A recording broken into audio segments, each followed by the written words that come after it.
Assalamualaikum warahmatullahi wabarakatuh.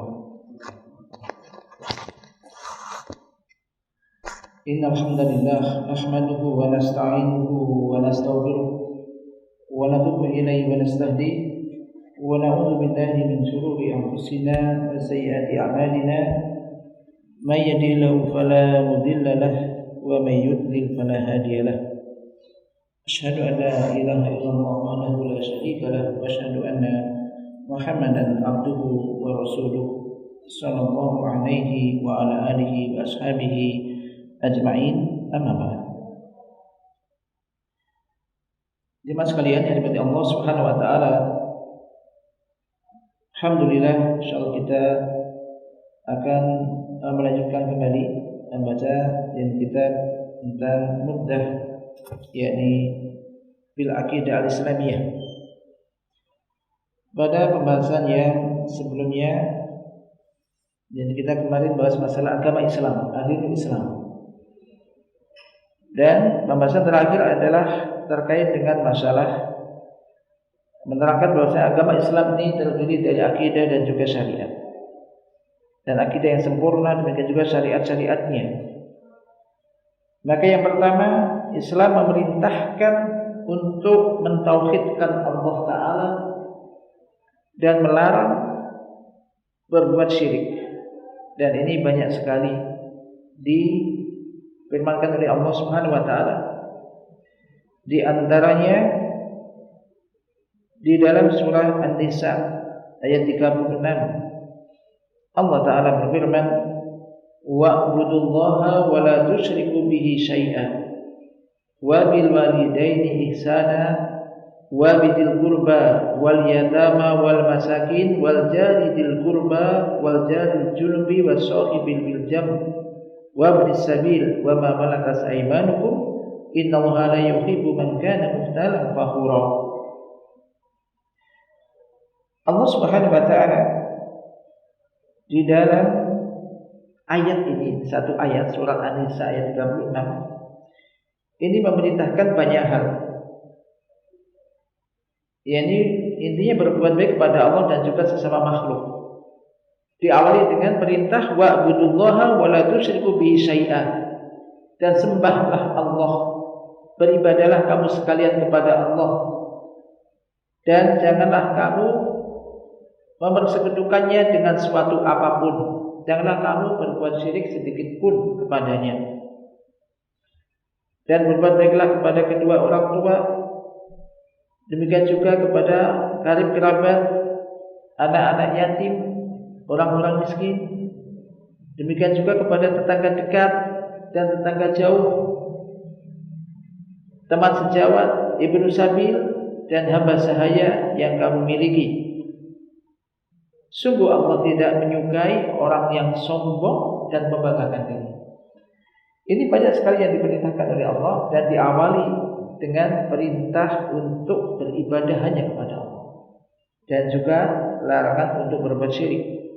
Ini menunjukkan bahwasanya perintah untuk beribadah hanya kepada Allah, untuk mentauhidkan Allah, ini perintah yang paling agung. Dan larangan yang paling besar adalah larangan berbuat syirik, menyekutukan Allah, menyamakan Allah dengan selain Allah dalam hal-hal yang khusus bagi Allah Subhanahu wa taala. Maka kita beribadah hanya kepada Allah, berdoa, memohon pertolongan, bertawakal, ini hanya kepada Allah, dan tidak boleh ini ditujukan kepada selain Allah. Yang kedua, ya'muru bisidqi wa yanha 'anil kadzib. Islam memerintahkan untuk yakni berlaku dan berkata yang jujur, dan melarang untuk berbuat dan berkata yang dusta. Ini sebetulnya kan simpel, menyuruh jujur, melarang dusta. Dan ini adalah harusnya yang berbuat demikian ini ada seorang, khususnya seorang muslim, seorang mukmin, dan dia beriman. Dan ini konsekuensi daripada keimanan. Maka jadi Islam memerintahkan untuk Jadi apa?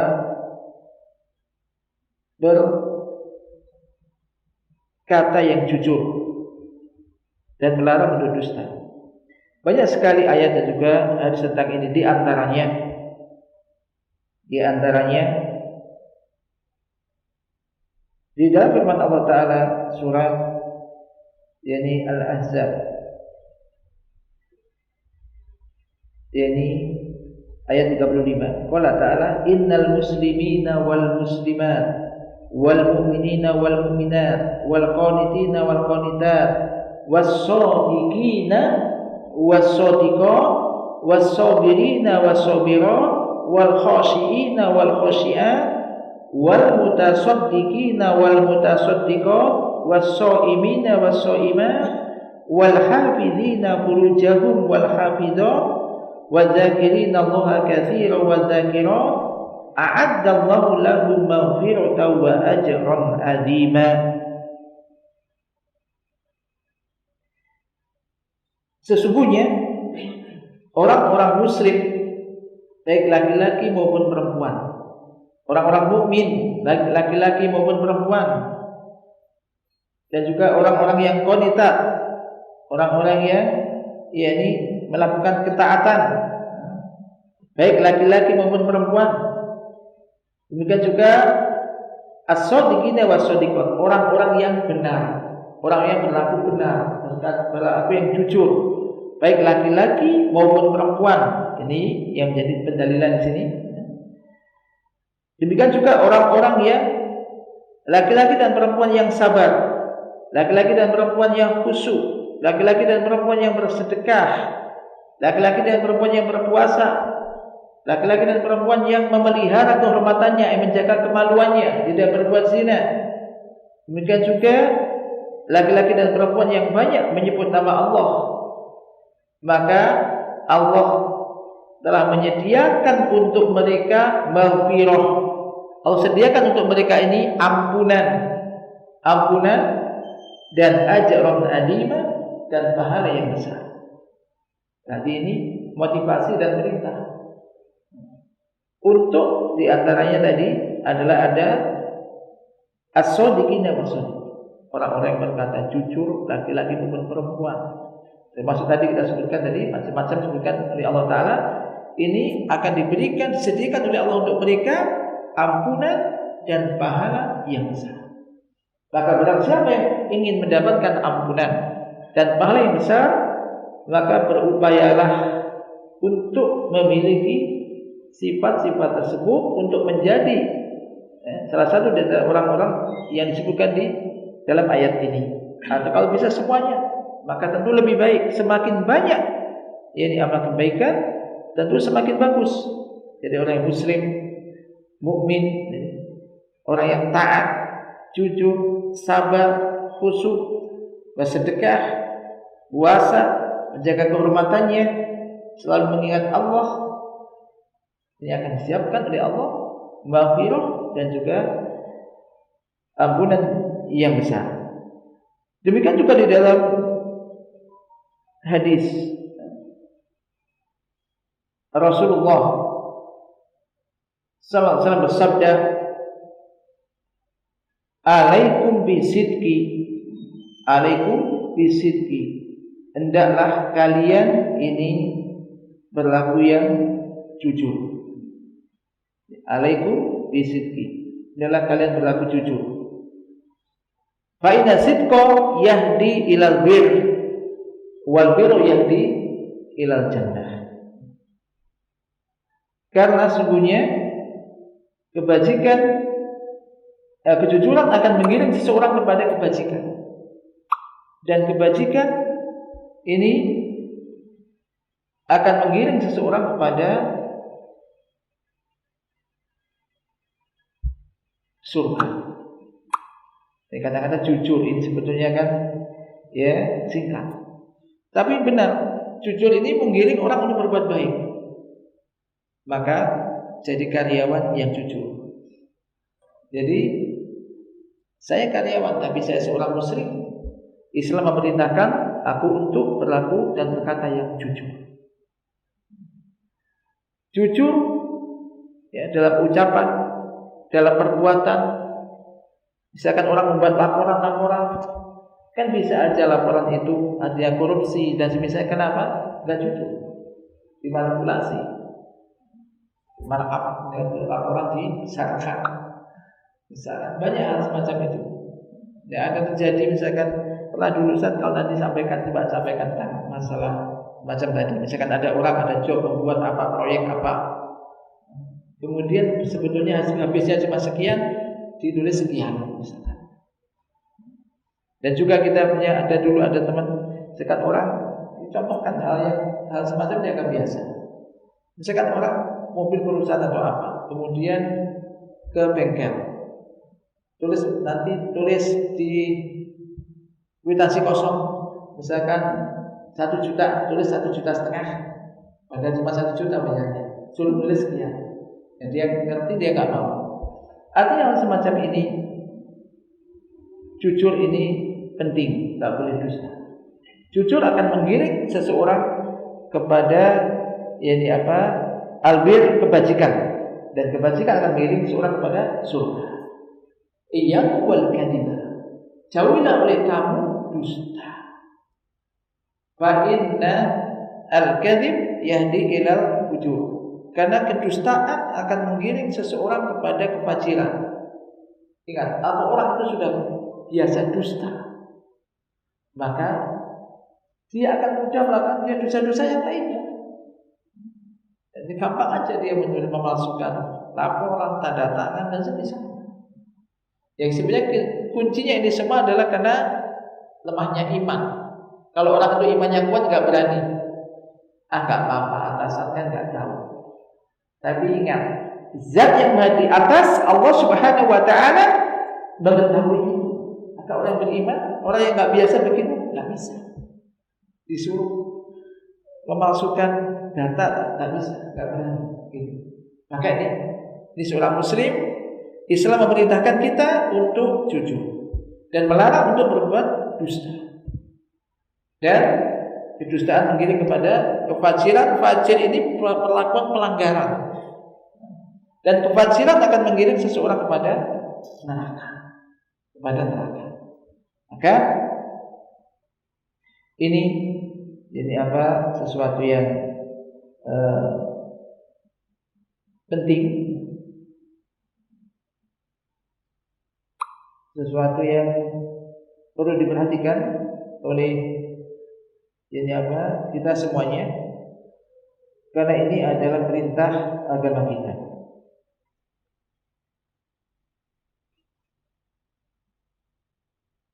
Ada juga jadi lafaz yang semakna dengan tadi, alaikum bismi fa innahu ma'al birri wa huma bil jannah wa iyyakum wal kadhiba fa innahu ma'al fujur wa huma bin nar. Hendaklah kalian berlaku jujur, karena sebenarnya kejujuran akan bersama dengan kebajikan dan keduanya berada dalam surga. Dan jauhilah oleh kamu sekalian dusta, karena ia akan bersama dengan kefajiran dan keduanya berada dalam neraka. Ya sebetulnya insya Allah banyak orang yang tahu kalau jujur itu ya baik, dusta itu tidak baik. Cuma kadang-kadang iman itu yazidu wa yanqus. Al-iman itu naik turun. Dan khauf kepada Allah inilah, rasa takut kepada Allah inilah yang sebetulnya menjadikan kita berani apa enggak untuk dusta. Bisa enggak untuk jujur? Milih yang mana? Kalau milih ridho Allah, maka tentu berupaya untuk yang penting diridhoi oleh Allah, tidak dimurkai oleh Allah. Penting jujur, akan selamat.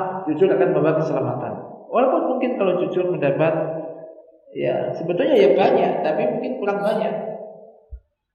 Termasuk juga adanya mengurangi timbangan. Lihat, ini kan nggak jujur, mengurangi timbangan ini. Jualan, wah ini kalau dilengkapi, kalau sesuai dengan apa adanya, kita untungnya sedikit, artinya dikurangi, diganjal timbangannya, takaran ditimbang. Padahal ini kan, ini dilarang oleh Allah Taala.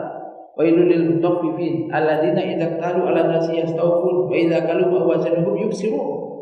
Celaka orang yang curang, yaitu orang-orang yang apabila Yaktalu ala nasi, dia membeli dengan sesuatu yang yaitu ditakar atau ditimbang, dia minta dipenuhi. Kalau dia beli, tapi kalau dia jual dikurangi, maka ini celaka orang semacam. Maka ini sekali lagi ini ajaran Islam dan kita seorang Muslim hendaknya berupaya untuk bisa berlaku dan berkata yang jujur dan tinggalkan dusta.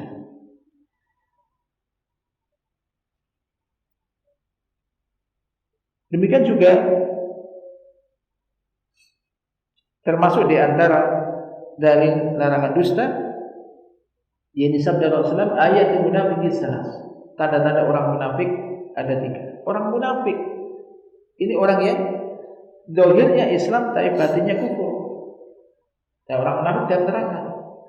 Apalagi munafik nifaq akad dia yaitu akidah, yaitu keyakinan, maka ini di dalam neraka. Maka jauhi sifat-sifat orang munafik, yaitu idza haddasa kadzaba.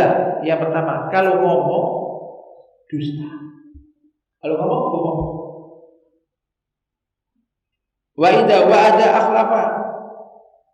Jika berjanji mengingkari. Wa idza tumina khana. Apabila diberi amanah khianat. Ini tanda orang munafik. Nah, kaitannya dengan ini dusta, ini ada sifat orang-orang munafik. Maka ketika ada salah satu sifat-sifat orang-orang munafik yang ada pada diri kita, segera tinggalkan, bertaubat dan tinggalkan. Kemudian yang ketiga, ya'muru bil adl wa yanha 'anil jawr. Wal adlu wal musawatu bainal mutamasilat wa tafriq bainal mukhtalifat. Wa laysal adlu al musawat mutlaqah kama yantiqu bihi ba'dun nas khina yaqulu dinul Islam dinul musawat wa yutliqu faidal musawat bainal mukhtalifat jawrun la ya'ti bil Islam wa la yuhmatu fa'iluhu. Islam memerintahkan untuk berlaku yang adil. Berlaku yang adil. Dan melarang untuk berbuat zalim, tidak adil.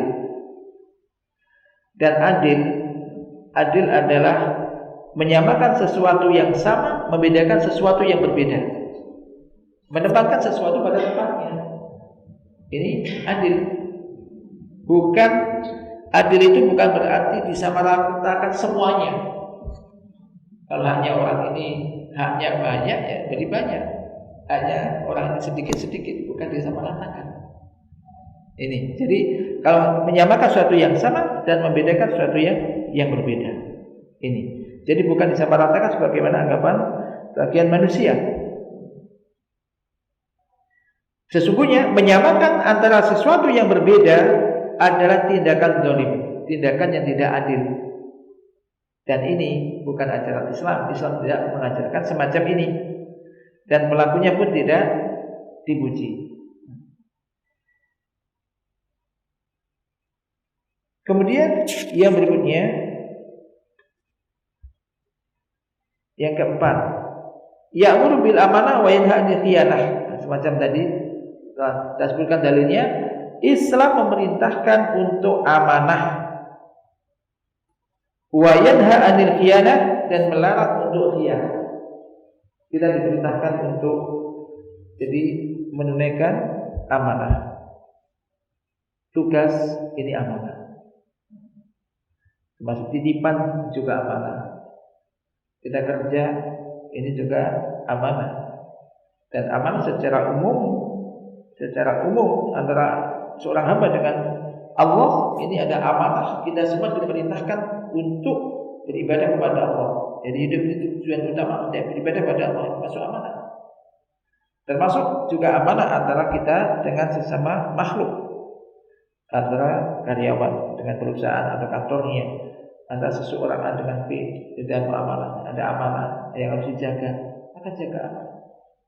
Kalau diberi kepercayaan, ini amanah, jangan khianat.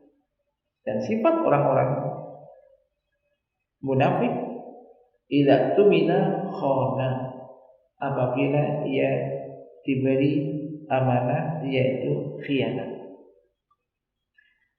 Yang kelima, ya'muru bil wafa wa yanha 'anil ghadar. Islam memerintahkan untuk menepati janji dan melarang untuk tidak menepati janji. Sama tadi di antara hadis yang disebutkan tadi tentang sifat orang-orang munafik, idza wa'ada akhlafa. Jika berjanji tidak menepati, maka enggak usah banyak janji. Ditagih nanti itu. Ditagih. Janji itu maka harus ditepati. Islam memerintahkan untuk menepati janji, termasuk menunaikan kesepakatan. Ketika ada perjanjian, dia tidak melanggar, dan perjanjian kesepakatan tunaikan, tidak kemudian dilanggar dan tidak ditepati. Yang keenam, wa ya'muru bil birril walidaini wa yanha 'anil uquq. Ini dalilnya banyak sekali tentang birrul walidain, yaitu memerintahkan untuk berbakti kepada kedua orang tua, wa yanha 'anil uquq, dan melarang untuk durhaka kepada kedua orang tua. Di antara dalilnya adalah di antaranya tadi surat An-Nisa ayat 36 tadi. Allah Ta'ala yang berfirman tadi, wa'budullaha wa la tusyriku bihi syai'a wa bil walidaini ihsana. Perintah ini perintah Allah ya. Allah Ta'ala berfirman tadi, wa'budullah, dan beribadah kamu sekalian kepada Allah, wa la tusyriku bihi syai'a, dan janganlah menyekutukannya dengan suatu apapun.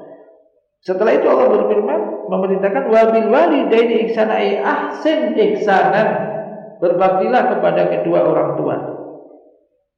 Berbuat baiklah kepada kedua orang tua. Disebutkan ihsanan, ahsin ihsan maf'ul mutlaq. Dan isim nakirah, maka berbuat baik apa saja, mulai bertutur kata, bersikap yang baik, lemah lembut, memberikan kasih sayang kepada kedua orang tua. Maka ini diperintahkan oleh Allah Subhanahu wa Ta'ala. Termasuk ayat yang lain di dalam surat Al-Isra dengan ayat 23. Qala ta'ala, wa qada rabbuka alla ta'budu illa iyyah wa bil walidaini ihsana imma yablughanna indakal kibara ahaduhuma aw kilahuma fala taqul lahumā uff wa la tanharhumā wa qul lahumā qawlan karīmā waqfid lahumā janāha dhulli minar rahmah wa qur rabbirhamhumā kamā rabbayani shaghīrā. Dan Tuhanmu, Rabbmu telah memerintahkan agar janganlah kalian beribadah kecuali hanya kepadanya. Ini perintah untuk bertauhid, semakna dengan tadi, yaitu agar kita beribadah hanya kepada Allah, tidak beribadah kepada selain Allah. Wa bil walidaini ihsana, dan berbuat baiklah kepada kedua orang tua. Perintah nomor 2 setelah tauhid ada berbakti kepada kedua orang tua, menunjukkan agungnya hak kedua orang tua kita.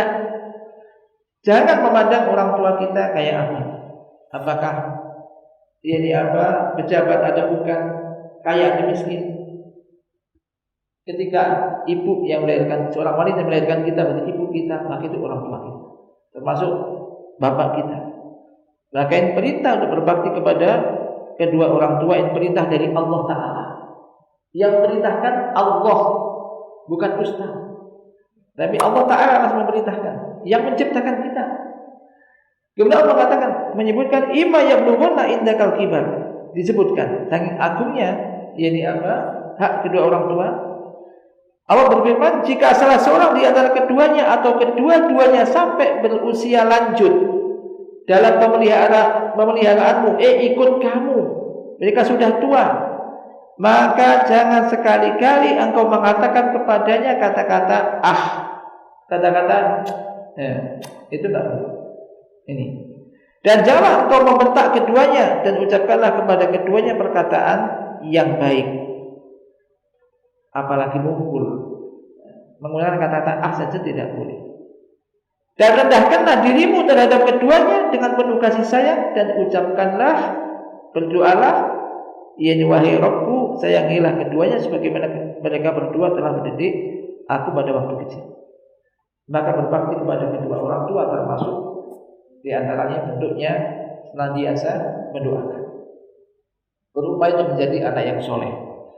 Apalagi kalau kedua orang tua telah tiada, maka berupaya untuk jadi orang yang lebih soleh, orang yang soleh atau solihah. Kemudian mendoakan, senantiasa mendoakan keduanya. Kapan mendoakannya? Setiap saat, karena itu yang dibutuhkan.